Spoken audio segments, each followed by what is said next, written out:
for those of you who are football fans, it's all down to the UEFA Cup finals this weekend. And, of course, it's going to be London versus Liverpool. So that's Liverpool versus Tottenham. Let's talk a little bit about the business of sports, money in sports. Some reports says about the top 25 European football clubs worth about 32.5 billion euros.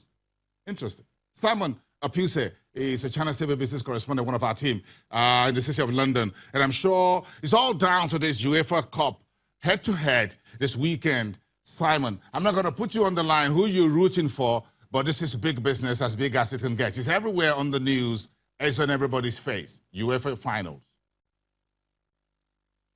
Yeah, I'm very much not really rooting for either of these teams. I'm a neutral in this. I can't wait to watch this game because I've got a soft spot really for both teams. So I think Liverpool is probably the better team if you were to look across the board about by every measure. They have a better and more consistent season. They came second, obviously, just to Manchester City. They've got a better starting 11 and much more depth on the bench, while Liverpool has also been going forward this season. Spurs, there seems to have been a sense that maybe they've taken a step back in the league, at least domestically, at any rate. The biggest difference between Liverpool this season to last season is their goals against statistic. A season ago in the Premier League, Liverpool let in 38 goals. This season it's just been 22, and that's down to really two players, Alisson in goal and Virgil van Dijk at centre-back for Liverpool.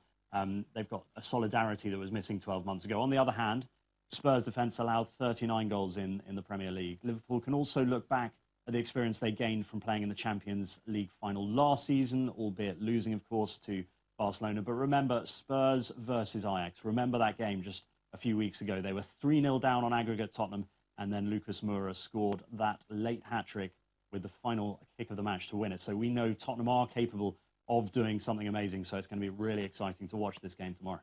Yeah, these are two teams between London and Liverpool. This is all UK. The two finals being played on European soil. I guess this is Madrid, is it, where the final is being played tomorrow? Yeah, it's in Madrid, and it's really interesting to look at the numbers and the economics, Bowson, talking about this. So you just look at the revenue for reaching the Champions League final. It's 107 million euros for reaching that final. That's up from 81 million euros last season.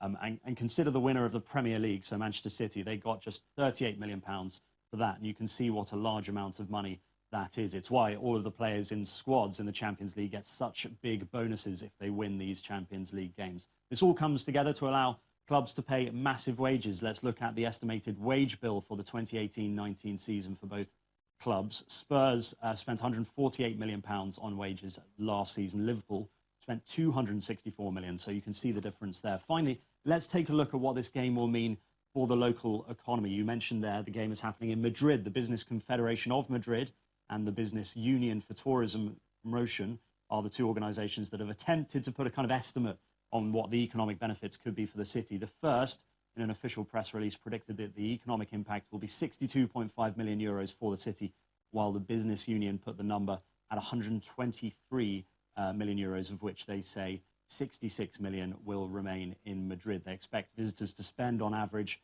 around 150 euros a day. And remember, all of the prices will have gone up. You know, the price of food, the price of drink, the airline tickets, and obviously hotel prices will all have gone up. So a big boost, I think, for the city of Madrid. I can tell you, Simon, I'm sure quite some Nigerians, football fans, big guys who are interested in some of these teams playing the finals are already in Madrid by now, and they already have hotel books, and they're all watching this big game. But let's spare the final minutes to look at your Market Street. It's been an interesting week.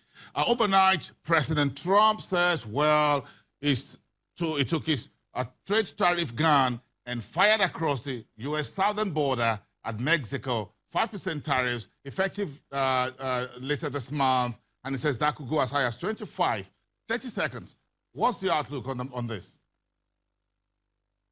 Yeah, the markets seem to look at two things. They seem to look at, like you just said, America and the situation with trade and Donald Trump, and then domestically and Brexit. So let's start with the second of those. The pound slipped on concerns that outgoing Prime Minister Theresa May's successor might push for a hard Brexit helping more internationally focused stocks gain. Britain's Finance Minister Philip Hammond has warned that his fellow party members vying for that top job, that a no-deal Brexit would endanger the economy as frontrunner. Boris Johnson is considered a proponent of a hard Brexit.